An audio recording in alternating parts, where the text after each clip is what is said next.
Performance anxiety, let's talk about it. Why is it a thing and what can you do about it? If you're someone who's a little anxious naturally and you've chosen the life of performing on stage, you might find that performing in any sense or putting yourself out there spikes your anxiety to the point of wanting to back out of something. There are probably lots of times you've let your anxiety dictate and control what you do with your time in your life. I absolutely have. Yeah, you can predict how a gig or an event might go to some extent, but there are so many factors, both inside and outside of your control, that dictate how that event's going to go, that you never know what's going to happen when you step out onto that stage. So, the bad news is that no matter how experienced or professional you are, anxiety is something that never completely, entirely goes away. You can practice 1,000 times, you can be the most seasoned professional, and there will still be some times when a performance is off or something goes wrong or the audience isn't feeling it. You just never know what you're going to get. And what's scary is you never know if that one random time is going to be this time or not every time you put yourself out there. Knowing all this, what can we even do about it? First of all, you can offer yourself some grace.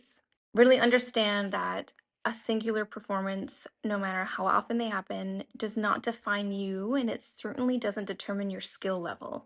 Being good at a thing and then performing that thing are two completely different skills. Also, remembering that every performer, no matter how famous, how successful, has had a bad performance, has made a mistake. It happens to everyone. So when you see a video of a performer that you normally love, who normally does amazing, kind of not doing their best performance, does that affect your opinion of them? Likely not. And for normal, regular non-celebrities like us, that's even more so the truth.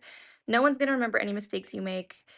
It won't go anywhere. It definitely won't affect your career. So it's okay to take risks, to take chances, and to go out there and try. This leads me to the next point that people rarely talk about, and it's judging other performers as a performer. You know how hard it is and how fickle it can be. So just keep yourself open and positive and nurturing to other performers and start to develop this filter of kindness and positivity and letting people know it's okay to make mistakes and that mistakes are bound to happen. It helps to put you in the mindset of gentleness and feeling safe to be vulnerable, and it's easier to extend that onto your own self. This is why I am so passionate about having zero tolerance for bullying or talking shit about somebody's performance or skills. As a performer, you are either trying to learn to be a good performer, and who the hell makes fun of somebody who's trying to learn, or you normally kill it and you had one off day, and how can you justify discrediting somebody for that? So there are some things we can do for our physical selves to help, because it's easy to suggest all the mental hurdles to get through, but that's a lot harder to implement. It's easier to deal with the physical symptoms of anxiety, and that gives you a clear head to think about the mental reactions to anxiety. So, physically, what can we do for ourselves? So some things I do are, on the day of a performance, I don't have any caffeine. If you react to caffeine like I do, it really amplifies those symptoms of anxiety, like the stomach drop feeling, the shaking, and we do not want to feel that at all on the day of a performance. Instead of my regular Earl Grey tea, I do a herbal tea called Throat Coat, especially, and I also take the L-theanine supplement. What is that? According to Google, L-theanine is a natural water-soluble amino acid found in tea plants that contributes to tea's unique flavor and offers several health benefits, such as promoting relaxation without drowsiness, enhancing focus and cognitive performance, and reducing stress and anxiety. It works by increasing alpha brainwave activity and can be consumed through drinking various types of tea. Now, the problem of getting it through tea is that you also get the caffeine with it, which we don't want. So I just take L-theanine supplement, just pills. And I also take Kappa Kappa, but I generally don't take these supplements unless I'm going to perform. I don't take them regularly. And of course, I know it's cliche, but spend the night before and the day of preparing the voice, doing voice care, gentle warm ups, using your voice tools, rehearsing the songs a few times. Don't overdo it. Don't tire out your voice. Just general warm ups. And just being prepared. Know your material, of course. I try to put myself in a really chill, Zen state of mind and logically think through, why do I feel nervous? Do I not feel prepared enough? Have I worked through the backing track enough? Do I need more time in sound check? Is this a new venue, a new sound tech, the new equipment? I need more experience with it. Try to track down the source of your anxiety and deal with that instead of letting it spiral and just feel like, I'm not ready, I'm not good enough. Some not so popular opinions. I also have a little bit of alcohol the day of a performance. I'm not endorsing alcohol. I'm just saying what works for me. And it works because I don't drink that much regularly, and it's very minimal. I'm a big fan of having a hot toddy the day of a gig. The lemon and the warm water are great for my throat, and then that splash of alcohol just helps take the edge off a little. Also, when I am getting used to a new gig or a new opportunity and I'm not fully comfortable in the setting yet, I will not be too concerned about challenging myself. I'd rather sing a song that's not as technically impressive or challenging when I know I could sing that. If the song isn't drilled enough or I haven't performed it enough, um, I may not choose that for an event if I'm not sure about it.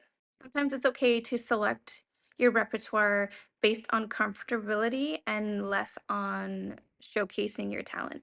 It's okay to just say, what do I feel like singing today? That's going to put me in the best mindset for my performance. So you should really have like a really solid set of songs that you're comfortable with that you can pull from at any time, ready to go in your repertoire.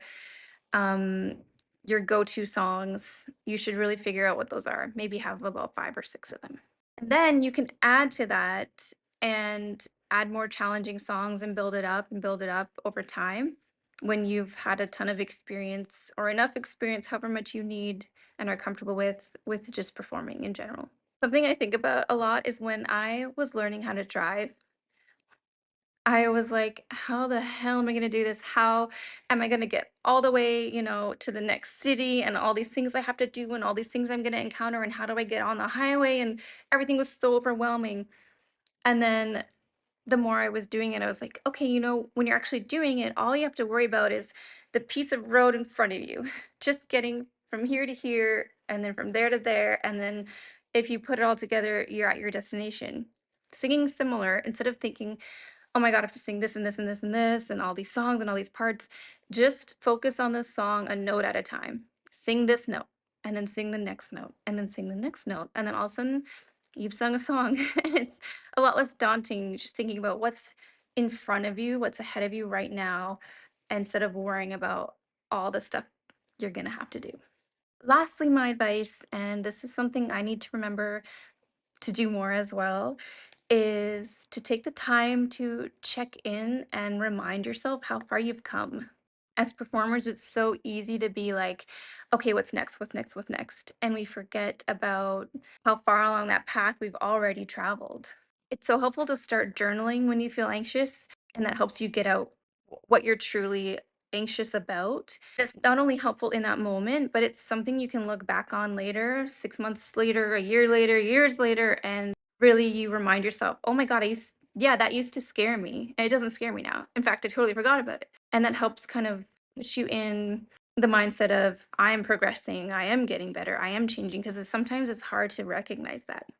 Sometimes it's good to check in with your past self and assure them it gets better. And then you can imagine a future version of yourself telling you, just wait. Remember, being courageous and confident has nothing to do with not having fear or anxiety. It's about having those things and doing it anyway, fighting through it, facing it. You got this.